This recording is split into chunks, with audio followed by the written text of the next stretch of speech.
बिहार में होने वाले नगर निकाय चुनाव के लिए सभी प्रत्याशी कमर कस लिए थे, प्रचार कर रहे थे और चुनाव की तमाम तैयारियों में जुट गए थे, क्योंकि 20 अक्टूबर को वोटिंग होनी थी। और इसी बीच आज पटना हाईकोर्ट का एक फैसला आया और उस फैसले से बिहार नगर निकाय चुनाव पर स्टे लगा दिया गया है और अब कुछ समय के लिए नगर निकाय चुनाव को टाल दिया गया है। और यह खबर इस वक्त की बिहार की सियासत से जुड़ी सबसे बड़ी खबर है, क्योंकि 20 अक्टूबर को वोटिंग होनी थी और इसके पहले चुनाव में तैयारी कर रहे सभी प्रत्याशी कमर कस चुके थे, तैयारी कर रहे थे। लेकिन इसी बीच पटना हाईकोर्ट का आज फैसला आता है और नगर निकाय चुनाव को टाल दिया जाता है।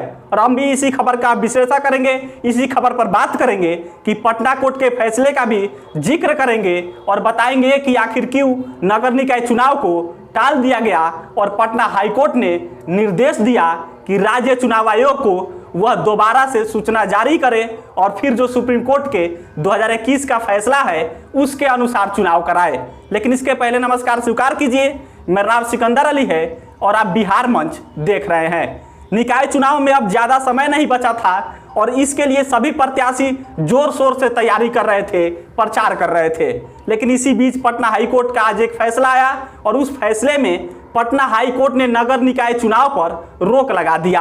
और पटना हाईकोर्ट ने कहा कि बिहार सरकार और राज्य निर्वाचन आयोग ने सुप्रीम कोर्ट द्वारा दिए गए आदेश का पालन नहीं किया है। सुप्रीम कोर्ट ने 2021 में ही स्पष्ट किया था कि किसी भी स्थानीय निकाय चुनाव में पिछड़े वर्ग को आरक्षण से पहले सरकार ट्रिपल स्टे कराएगी और उसके आधार पर चुनाव कराया जाए। पटना हाईकोर्ट ने अपने फैसले में कहा कि हमने बिहार में नगर निकाय चुनाव में आरक्षण में सुप्रीम कोर्ट के निर्देशों का पालन नहीं किए जाने पर ये याचिकाकर्ताओं की सुनवाई की। याचिकाकर्ताओं राज्य सरकार और राज्य निर्वाचन आयोग की दलीलों को सुनने के बाद ये निष्कर्ष हमने निकाला और ये निष्कर्ष सामने आया है।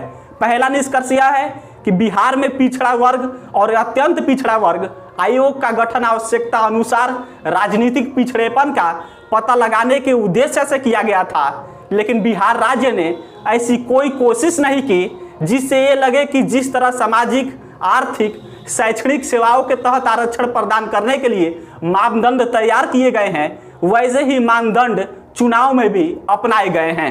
फैसले में आगे पटना हाईकोर्ट ने कहा कि इस परिस्थिति में हम मानते हैं कि बिहार नगर अधिनियम 2007 के अधिनियम संख्या 11 के तहत बिहार राज्य के सभी नगर निकाय चुनावों के लिए ओबीसी या इसी श्रेणी के लिए सीटों को आरक्षित करने में सरकार चुनाव आयोग ने माननीय सर्वोच्च न्यायालय द्वारा निर्धारित मानकों का सही अनुपालन ही नहीं किया।